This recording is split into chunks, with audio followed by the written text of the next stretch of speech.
Hi guys, welcome back. HUK here, and this is part 8 of my Pathfinder Chronicle.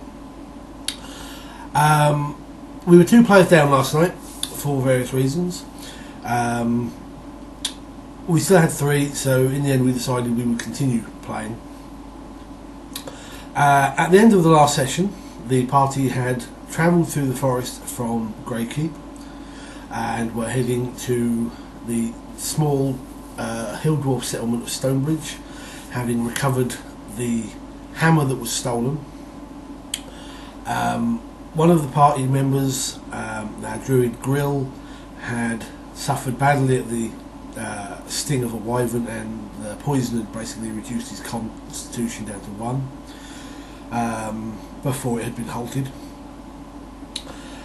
So they had decided that it would be best for him to rest, and since he was one of the players who wasn't able to make it last night, that was what was done.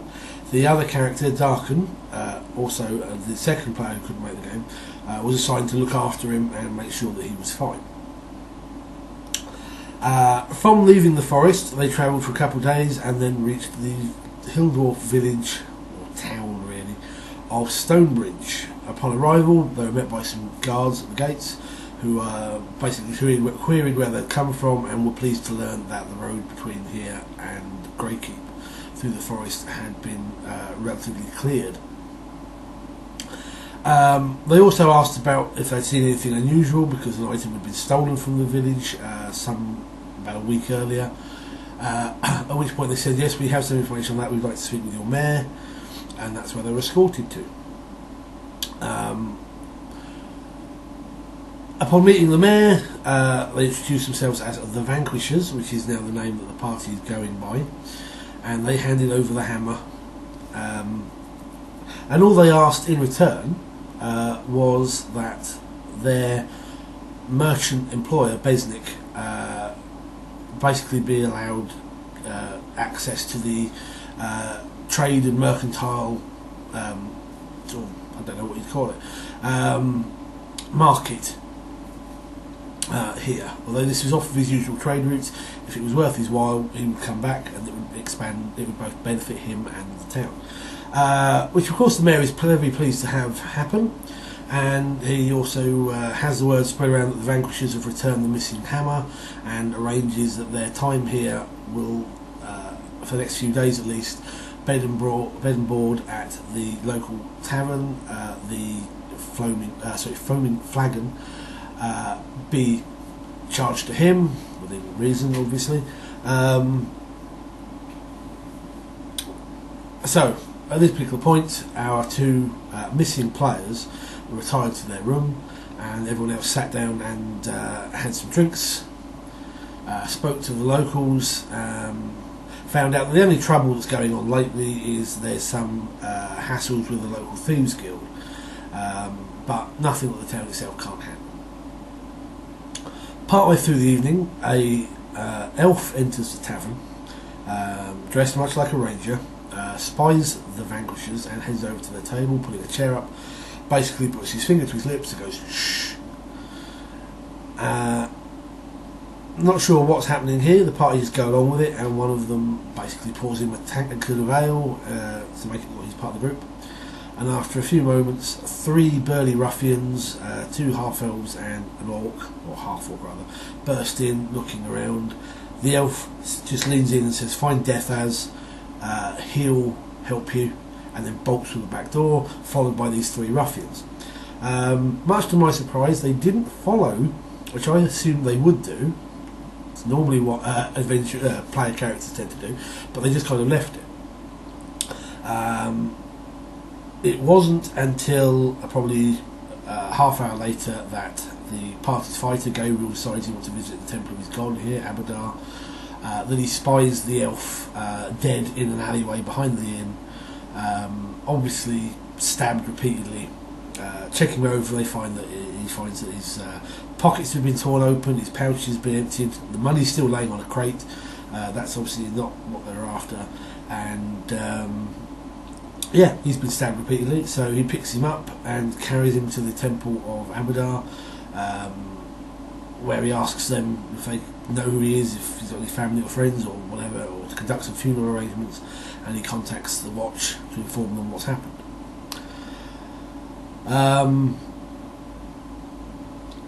Meanwhile, back in the tavern, after this he returns to the tavern, explains what happens. They're a little bit concerned, is this to do with the Thieves Guild or what? When they retire for the night, however, the party's cleric, Haji, finds a map has been stuffed into his pocket. A rather crudely drawn map with some strange lines of text about a marsh and mists and traps and a star, something like this. So he gets them together and says, was this what they were looking for? Did he put it on me before we went? We shall have to find what we can out about this in the morning. They are extremely cautious during the night because they fear that these three ruffians might try and get them in the night, which doesn't happen. However, in the morning, when they all head off to the Temple of Abadar, they are ambushed by these three ruffians. The half-orc is dispatched very, very easily by Gabriel. A second one of the half-elves on the roof, got a natural one and slid off the roof, landing hard on his shoulder, taking 6 damage and dislocating it, tries to crawl away, and the woman makes a run for it when she realises she's not going to get anywhere. The 2 rogues on the roof had used poisoned bolts and basically had affected Kendo, the party sorcerer, to the point that his 3 strength was down to 1. But from here, there was enough witnesses when the watch turned up that they could say, look, these guys attacked the Vanquishers. Unfortunately, rumours did start floating around that the Vanquishers were now about to take on the Thieves Guild, and the party thought they'd better try and put a stop to that as soon as possible before it all goes pear-shaped again. They tell the watch that this guy who tried to crawl away, they've knocked him unconscious, they want to question him because he obviously knows something about why they're attacked. Because they brought the hammer back, the watch were leading and said, right, you've got 20 minutes and then we're going to come and find you. It's like, fair enough. And they tie him up in the tavern and they cast a charm person spell on him, and they learn from him that they had been hired by a wizard named Kelak, who you may remember is one of the big bads for the campaign, to find and recover this map. But they didn't find it on the elf. At this particular point, they just hand him over to the watch after that, and later on they learn that he had been hung for his crimes. Back to the Temple of Abadar, and through some creative talking, they learn that the High Priest there is Deathaz, and he was the... I was going to say like boss, but he wasn't. He was the one that hired the elf Elorian to recover the map. And it turns out that the situation was that some miles to the north of here is a small area of marsh known as the Vale of Mists. Within this is some kind of structure devoted to the forces of chaos. Sometime earlier, Elorian had found a body laying on the edge of the marsh, and that's where he recovered the map. Deathaz explains that the item described in the weird scribbles on the map is a key, a magical key known as the Star of Chaos. He doesn't know what it opens, but he is aware that Kelak and Warduke are after it for some reason. It's obviously a key to something that they mustn't get their hands on. And he was hoping that Elorian would be able to get in there and recover it so that he could then hand it over to his superiors. That's not going to happen now, so he appeals to the party and they say, yeah, we'll go and get it. He gives them some healing potions just on the off chance, because he said this thing is going to have guardians, and I don't know that the 3 of you will be entirely okay without some healing. And they set off into the marsh, and they eventually find, after about an hour's wandering through this thick fog, this raised dome with this pentagonal structure on it, stairs leading up to doors on each side. They completely ignore the warning on the map and they walk in, and the inside the fog is transmutated into basically anyone that breathes it in suffers a confusion spell. Kendo, oddly enough, is the one that passes his roll, and he's fine, and he realises what's going on when Gabriel slumps to the floor babbling about things in the fog, and Haji starts smacking himself in the face with a gauntlet, and he basically ties some of his cloak, strips off cloak, ties around his face, and does likewise to them. And I thought that's fair enough. I'm not trying to screw the group over here. I think that would be enough for the benefits of this. They find in the middle of the room is a big pillar, there's a secret door. Thankfully, a well-timed detect magic reveals that there is a trap on it, which they work out is quite a powerful burning hands. Not having a rogue, the party doesn't have one at all anyway, they decide to let Gabriel open it because he's got the wounds to soak the damage. He does receive a resist energy from Haji, and the damage actually done 5d4, I got 8. So it didn't even breach the maximum of the protection. Descending down, they find, following the map is slightly wrong. They think that because this place is infused with chaos, rooms and corridors may move. In fact, it's just a case of the guy that did this was rushed, but they're never going to know that.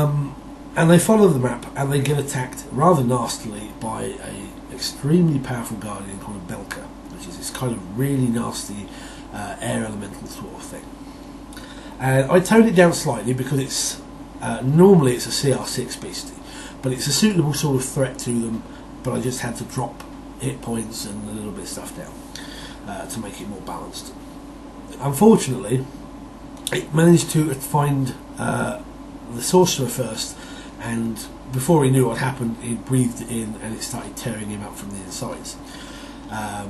He couldn't expel it, they couldn't get it. Hardy just had to keep doing heal spells on him to try and fix it. Eventually managed to vomit it up, and it became physical, and they had a really nasty fight. But eventually they were able to take it down. Following the map, again, they eventually find where it's marked on the map, that I stole the stone here, but they find it's actually a trap. It's a glyph of warding with a illusionary image of a gemstone on it. So they leave that and they head down the other passageways that they hadn't encountered. A couple of glyphs of warding, which they managed to set off on purpose just to clear the way. So they're burning through their healing spells a lot. And then they actually find the real deal, this large gem. An extremely good spellcraft roll allows them to determine that whatever other magical properties it may have associated with being a key, it also gives a +1 chaos bonus to wisdom. But none of them want it. None of them dare use it in case, because it's chaos, it's going to tempt them or corrupt them or something in some way. So they bundle it in a sack and they depart. Upon returning, they talk to Deathaz and explain the situation, explain what happened and how tough it was, and they hand it over. They basically say, how are you going to get this to where you're going? He says, I'm going to take it to the city of either to Magnamar or to Corvosa, where I can hand it over to my superiors. He puts it in a big lead-lined box and then turns around and does the whole gloating thing and shifts and morphs, and he becomes Kelak and says, you fools, you have just given us the key to what we want, more ha ha ha ha ha sort of thing. Disappears in a puff of smoke, and these two acolytes basically shift to become these demon type things. Which I just, I've never had players do this before, and these guys should know better than to just hand things over. And then they had a brief fight with these demons. Two of them got diseased, but they've managed to fix that relatively quickly. But it's cost them a lot of money to do it because they don't have access to the spell, and the mayor's generosity doesn't extend as far as the costs of the temple, so they've had to fork out 750 gold coins in order to fix themselves. And basically, there's not much else they can do. Kelleck has got this key. They find the body of the real priest and his acolytes dead about a week or so, tucked into one of the back rooms. Oddly, they don't loot the place. They find some healing potions and they find a handful of gold coins in the donations box, and they leave them. These are player characters. And so they decide at this point, because their companion is now feeling better, he's got his strength back, his constitution back, that they can depart. And where we left it, the caravan, Besnik and the party have headed south across the plains to their next destination. Where that's going to take them, I haven't decided yet. I've now got 2 weeks to come up with the next scenario. We'll have to see. It was a really good session, though. Even though they got completely done over by the big bad, they really enjoyed it. It was like, it doesn't happen very often like this, and they were talking about it for quite a bit afterwards. So that was good. A good session. Anyway, that's where we're up to. So until next time, thank you for watching, and I will talk to you in a couple of weeks. Take care and good gaming.